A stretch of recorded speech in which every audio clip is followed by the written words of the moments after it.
ಸಮಾವೇಶದ ಹಿಂದಿದ್ಯಾ ತುಮಕೂರು ಅಭಿವೃದ್ಧಿ ಮಾಡೋ ಉದ್ದೇಶನ?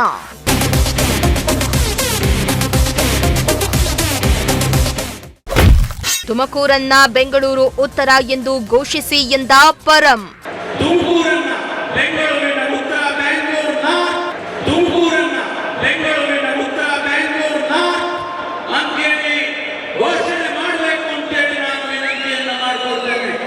ಕಾಂಗ್ರೆಸ್ ಸರ್ಕಾರ ಅಧಿಕಾರಕ್ಕೆ ಬಂದ ಬಳಿಕ ಪರಮೇಶ್ವರ್ ಅವರು ತುಮಕೂರು ಜಿಲ್ಲಾ ಉಸ್ತುವಾರಿ ಸಚಿವರಾಗಿ ಜವಾಬ್ದಾರಿಯನ್ನ ವಹಿಸಿಕೊಂಡ ಬಳಿಕ ಜಿಲ್ಲೆಯನ್ನ ಸರ್ವತೋಮುಖ ಅಭಿವೃದ್ಧಿಗೆ ಶ್ರಮಿಸುತ್ತಿದ್ದಾರೆ.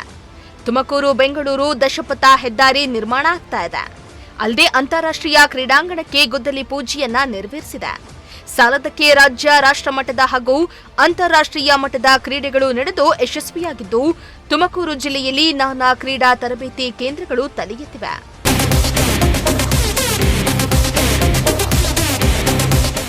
ಇನ್ನು ತುಮಕೂರು ಜಿಲ್ಲೆ ಬೆಂಗಳೂರಿನಷ್ಟೇ ಸರಿಸಮನಾಗಿ ಬೆಳೀತಾ ಇದ್ದು ಬೆಂಗಳೂರಿನ ಒತ್ತಡವನ್ನ ಕಡಿಮೆ ಮಾಡಲು ತುಮಕೂರು ಅಭಿವೃದ್ಧಿ ಆಗುವುದು ಅನಿವಾರ್ಯ ಆಗಿದೆ. ತುಮಕೂರಿಗೆ ಮೆಟ್ರೋ ಸೇವೆ ತರಬೇಕೆಂಬುದು ಗೃಹ ಸಚಿವ ಪರಮೇಶ್ವರ್ ಅವರ ಕನಸಾಗಿದ್ದು ಸಾಧನಾ ಸಮಾವೇಶದಲ್ಲಿ ಜಿಲ್ಲೆಗೆ ಮೆಟ್ರೋ ತರಲು ಸಹಕಾರ ನೀಡುವಂತೆ ಸಿಎಂ ಡಿಸಿಎಂ ಬಳಿ ಪರಮ ಮನವಿಯನ್ನ ಮಾಡಿದ್ರು. ಅಲ್ಲದೆ ತುಮಕೂರು ಜಿಲ್ಲೆಯನ್ನ ಬೆಂಗಳೂರು ಉತ್ತರ ಎಂದು ಘೋಷಣೆ ಮಾಡುವಂತೆ ವೇದಿಕೆ ಮೇಲೆಯೇ ಗೃಹ ಸಚಿವ ಪರಮೇಶ್ವರ್ ಮನವಿಯನ್ನ ಮಾಡಿಕೊಂಡಿದ್ದಾರೆ. ನಮ್ಮ ಜಿಲ್ಲೆ ತುಮಕೂರು ಬೆಂಗಳೂರಿಗೆ ಬಹಳ ಹತ್ತಿರದಲ್ಲಿ ಇರ್ತಕ್ಕಂಥದ್ದು.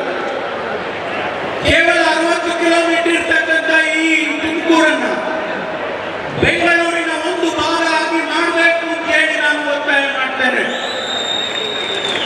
ಯಾವ ರೀತಿಯಲ್ಲಿ ರಾಮನಗರವನ್ನ ಬಿಡದಿಯನ್ನ ಮಾನ್ಯ ಉಪಮುಖ್ಯಮಂತ್ರಿಗಳು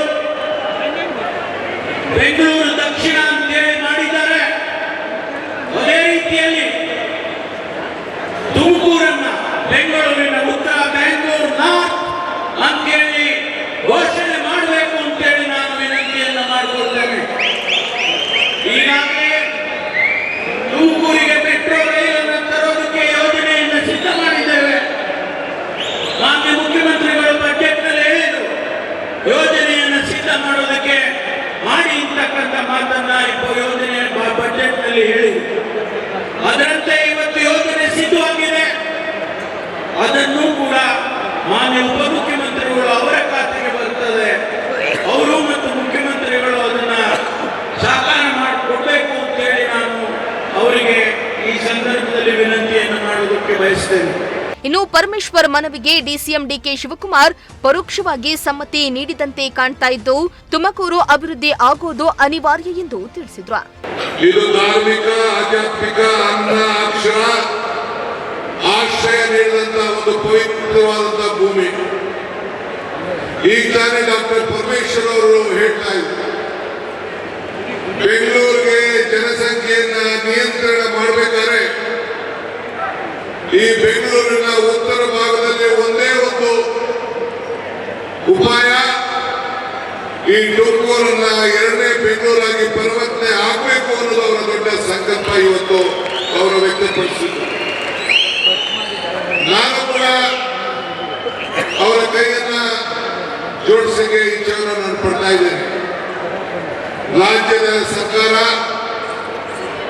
ನಾಳೆಗೆ 3 ವರ್ಷಗಳ ಸಾಧನೆ, 3 ವರ್ಷಗಳಲ್ಲಿ ನಾವೇನು ಕಾರ್ಯಕ್ರಮಗಳನ್ನು ಅಧಿಕಾರ ಸಿಕ್ಕಾಗ ನಾವೇನು ಮಾಡಿದ್ದೇವೆ ಅಂತ ಹೇಳಿದ್ರೆ ಇದು ಗಂಟೆಗಟ್ಟಲೆ ಚರ್ಚೆಯನ್ನ ನೀವೆಲ್ಲ ಗಮನಿಸಿದ್ದೀರಿ.